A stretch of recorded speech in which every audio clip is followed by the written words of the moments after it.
How come you didn't tell me that Mexico City is such a 49ers city? Like, I've never seen a place that passionate about, other than maybe South San Francisco, that passionate about the 49ers. Seriously, man, like, they made it real clear from the beginning that there's 80,000 people there and 75,000 were cheering very loudly for the 49ers. They booed the halftime act because the singer was wearing a Cowboys jersey, period. I think that's why they booed him. Wore a Cowboys jersey? I didn't watch that. Yes! So, did you know this about Mexico City? I knew this about Mexico for sure. Explain this. As a gringo, I had no idea. This is Niners territory. Explain this. Yeah. I mean, it's not shocking to me. It's like the Niner fans. It's not even just Mexico. It's just Niners are just a fat brand that's across the globe pretty much, and it's underrated. I mean, look at everywhere you've been, especially like you're like Carolina Niner fans. I mean, we're in Atlanta. 49er fans, and it's like it's something I underestimated until like the last like 5 years, but especially when I first started covering them. But they're freaking everywhere. I mean, it doesn't matter where you visit in Mexico. It doesn't matter where you visit in the country. It could be freaking Canada.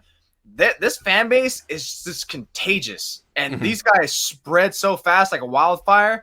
It's like a crazy sight to see. And it's just like, I just can't just feel nothing but respect in the tip of the cap. Like it's, again, I can't think about more than just when I was in Atlanta. It was like 80 to freaking 20. Yeah. It was nuts. And it's not like that place is bad.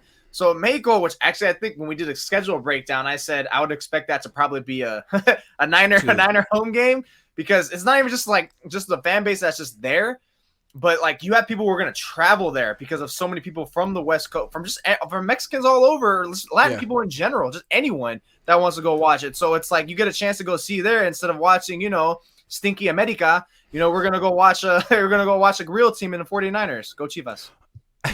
Well, I think what I thought was so interesting, it felt like the NFL was presenting it as, here's a football game in Mexico, and the Mexicans are going to be so happy just to have a game, and they'll just be cheering everyone. And the people there were like, no, this is a Niners get home game. And anytime a Niners player was on the screen in like the pregame warmups, huge ovation. They don't do that at Levi's. When Jimmy Garoppolo's face went on the screen, the freaking place went nuts. Anytime they put a Cardinals player on the screen, they booed. They don't do that at Levi's. And then at the halftime show, the dude was wearing a freaking Cowboys jersey and got booed off the stage. They don't do that in America. So what I'm saying is, if the Niners have a must-win game, play it in Mexico. Forget Levi. There's no home field advantage in Santa Clara, but in Mexico City, that is Niners territory, dude. They got to make a special dispensation. Can we go to Mexico City to play this game? If you got to have it. I'm just saying. That's where the fans are. They should rebrand as the Mexico City 49ers. Like strongly felt too, because it's like, I just think like fan bases are outside of just football, like because soccer is pretty much predominant in Mexico and in Europe too. You get those home field advantages and just those leagues, Premier League, German, Liga Make. They all just the way they just have that passion, they're into it, like it's part of them. They transitions the same way to like with the 49ers. So that one, it's literally like when they say I bleed red and gold, it's like, what, right. They kind of mean it. They kind of mean it when people say that. Right. I think what the NFL was expecting, you saw the week before in Germany. Germany was super hyped off the NFL being there, but I don't think they really cared which team was there. They were just excited it didn't really look like there was no. Right? It looked like they were just excited to cheer a football game. This was like the Mexicans were like, no, it's the Niners. We're excited because the Niners are here. If it was anyone else, but it's the freaking Niners and it's our team. And I was like, damn, I had no idea they felt that way. And honestly, if the Niners could get a crowd like that at Levi's Stadium, they just might be better. Nothing against American fans, but it just felt like a whole different thing. American fans are polite. They don't boo the opposing team at the Niner games ever. They would never boo the halftime act, even if they didn't like them. They just be like, I'll just get a hot dog instead and turn my back.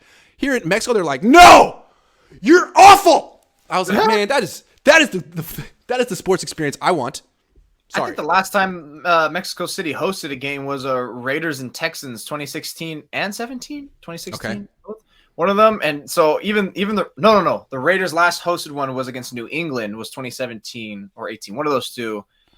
And yeah, not even the Raiders can get teams, which actually Patriots had a good fan base there, which I just found out. It's like New England has a fan base there? Well, I guess whatever. But yeah, so the fact that Niners were able to like pretty much rip through all those cheers from previous games that the Raiders, Texans, and Patriots had, that's just pretty much like chef's kiss right there. Yeah. Josh Wyatt says, I mentioned Debo because you guys were talking about Bolden. I started thinking about how much better off the Niners would be if they could replace one of their weapons with Bolden. And which guy would be disposable at this point. Debo. Yeah, no, the Debo thing is interesting because he's the one guy that you could say on the offense really isn't living up to the contract. I mean, McCaffrey, you could say he is. Ayuk is. Kittle when he gets the ball. But Debo is like, man, you're really not playing well as a wide receiver this year. And the running back stuff has been few and far between. So maybe he's pacing himself. That one run he had on the end around was phenomenal. Maybe it's all coming together for him. But now's the time because they're paying him to be the focal point of the offense. He doesn't get separation. No, he doesn't. And he doesn't have good hands. And he doesn't have length. I think this game, this game I made a concerted effort when I could see it on the limited screen on my phone at the time. Just to see is like, let's see where Debo's at, and just running across the defender's right there on its hip, and it's not an attractive throw. And of all the times we used to give Jimmy Garoppolo like criticism for forcing it, it's like, why are you forcing into Debo for? Which he deserves some blame. It's like, well, I'm starting to realize like half the reason, if not more, he's forcing it into Debo is because that Debo can't separate.